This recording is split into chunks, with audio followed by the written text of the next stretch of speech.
Yeah. Thank you, everyone. And so we're going to move into a short meditation and our channel from Cryon. And this really is a moment where you can completely relax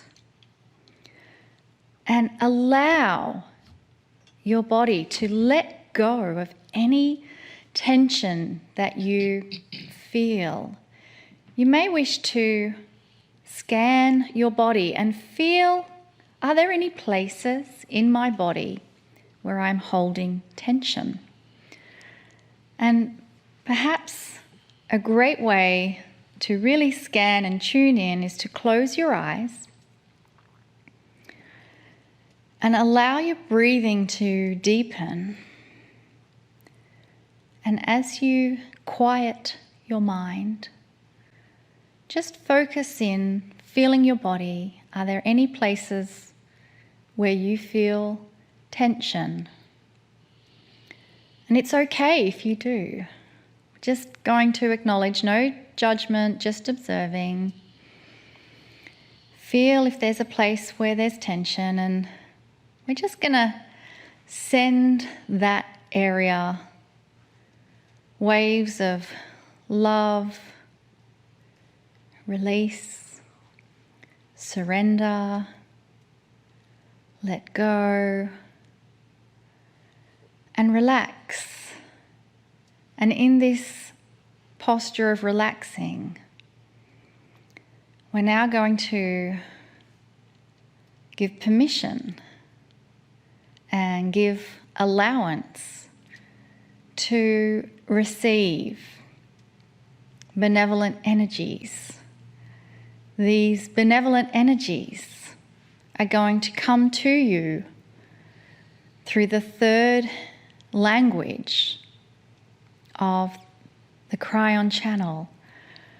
So allow yourself to relax and receive not only the beautiful message from Cryon, but the benevolent energies that flow out from the field directly to you.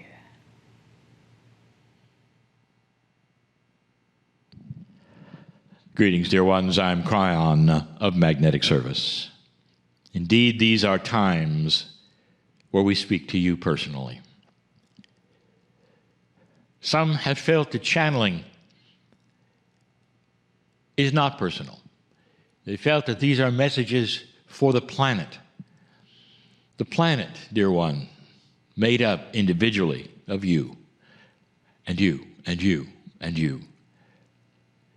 And so, from my standpoint, and all that I am as a messenger to you, in love with humanity, is person to person. It's how I feel it. It's how the messages are structured. All of these years, you might have heard me say, dear one, or dear ones. Seldom do I address a full group of humanity. These are personal messages. This particular month, I have chosen something, and I told you last week that the theme is the soul. Now that is a very big theme. I also told you that in 2014, I gave my partner a series of informational attributes about the human soul, 9 of them. It was a program for more than 2 years, given in 5 languages, called the 9 Attributes of the Human Soul, something that may yet be taught again. But this month, I'm going to give you, and told you last week, 4 extraordinary attributes of the soul. Extraordinary. The soul itself is extraordinary, and last week we gave you the immensity of what it might mean actually to have a soul. And this week is the most complex, and we have saved it for members. Because those who would watch this particular show through the intent that you have given to do so, would be considered those who would be wanting to know these things, as opposed to those who would tune in just casually and then be totally confused. This extraordinary attribute of the soul has been channeled many times. We've discussed it many times. And yet, it is still not understood. We've had several labels we have given it to make it easier, and yet it's still not understood. The reason it is so difficult to understand is because the attribute that I'm about to give you sometimes is disappointing. It's disappointing because you live in a linear world and you want things to be a certain way. And when you learn they are not on the other side of the veil, there is disappointment. When I was a child, I was told all about heaven. I was told that there were streets of gold. I was told that when I got there, that I would have nothing to do all day long but fun things. Perhaps if I was older, I'd be in a rocking chair. And on and on and on. I was given as a child a linear description of something that doesn't exist, but something that is grand on the other side of the veil, an existence with God. True. This is true. And yet it has nothing to do with golden streets or a rocking chair. And when I discovered that, I was disappointed. I wanted to see the streets of gold. This is what I speak of, because when I tell you this extraordinary attribute of the human soul, you're going to go, say what? Because you're not going to like it. Unless you truly, truly understood the beauty and the majesty and the grandeur of what it is that I'm going to say. We started by describing it in 2014 as soul splitting. And we said that every time you pass over in human form, a piece and part of your soul stays with the loved ones on the planet. Now, this begs in a very important question. You mean to tell me that a piece of my divinity is like torn away and given to somebody else? That is so linear. That's that street of gold. And the answer is no, that is not the way it is.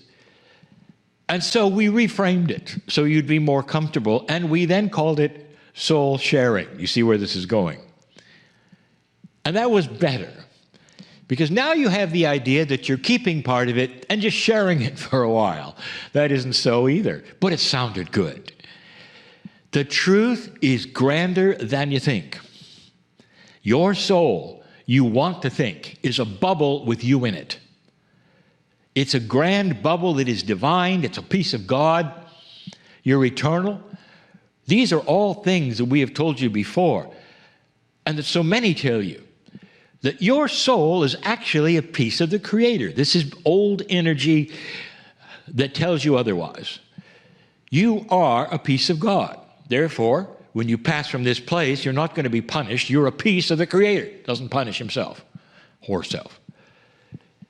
So what I'm going to tell you is this soul sharing, this soul splitting, is a beautiful concept because it implies that your soul is more than just you in a bubble skin, that somehow is beyond the veil floating around as you in some kind of a bubble, which is your skin on the other side of the veil. In other words, you're contained. Well, you're not. If you understood multidimensional things, you'd understand there is no containment vessel. There is no bubble. There is no skin. There's nothing that would then outline how big your soul is. It just is. How big is God? You want to outline that? You want to put God in skin? And the answer is no, you cannot. And you cannot do that with your soul either. The star mothers in Lemuria used to give the example of this to the children and say, how big is joy? Draw me a circle. And they couldn't. And they got the impression and understood there are some things that are so beautiful that they expand and contract on their own, and they don't have skin. They don't have a container. So how does this soul sharing work? I could give you the workings of it and how it works, but that's not as near as important as what you understand the extraordinary factors of it is. You are never, ever alone. You share this grand thing called the soul with so many others, and they share you with them. Now you might say, well, I'm not understanding at what point does a sharing happen so that there's more of me with them than with me? And I'll say to you, how linear of you. You know, it's not a vessel that you're pouring things between. Do you have any trouble with the fact that God can be in a million places at the same time? And if you're praying, do you wait in line? Or when you're praying, do you say, well, I feel bad that God is also listening to someone else? And the answer is no. That never occurs to you. I want you to get used to the fact that these attributes that you apply to the creative source, to God, to the Spirit, whatever, apply to your soul. You are part of all of that. Therefore, all that is part of your soul. Can you imagine a very, very beautiful scenario where when you pass from this earth, a piece and part of your divinity stays with those around you who love you? Those who love you. I didn't say your parents or your children. I said those who love you. And that is a bit different. And that's for a reason. And that reason and that design and that entire system, if you want to call it, is for benevolence and beauty and kindness. And many know what I'm speaking of. It tempers the grief of a loved one who passes. And if you really are with the program and you understand that, you feel that loved one until it's time for you to pass. And then you pass that on to yours. What a system. But in order for this to work, it's soul sharing. It's like you climb into their soul for a while, and in the process there is benevolence and beauty and compassion for them and for you. This is what the soul truly is about. It's for sharing. Some will say, I still don't understand. I'll give a linear example because so many want this. If you could put your soul in a bowl and you put water in the bowl and you look at your loved one and they have a bowl and they have water, and you decide to scoop some of your water into theirs and some of their water into yours. As you look at your water, do you then try to identify whose is whose? Or is it simply water? And the answer is it's the water of your soul, and it just happens to contain some of their water. Do you understand? And so it's not about containing or who's got how much of what. That is a linear proposition. Instead, you might say, is how big is joy? How big is love? That soul of yours, right now as you sit there, with that amazing Akash you have, is filled with loving entities of the past. That's a big one. The people you have loved and lost, the people that they have loved and lost, included you as one of those they lost, all there. And this then drives the Akashic family, some of whom you are with, some of whom you were drawn to on this planet to rekindle the love affair. Mother, father, sister, brother, partner. It is a system of grandness that goes beyond anything you ever expected. It is extraordinary. You are magnificent, and your soul echoes all of that. I am crying in love with humanity. And so it is.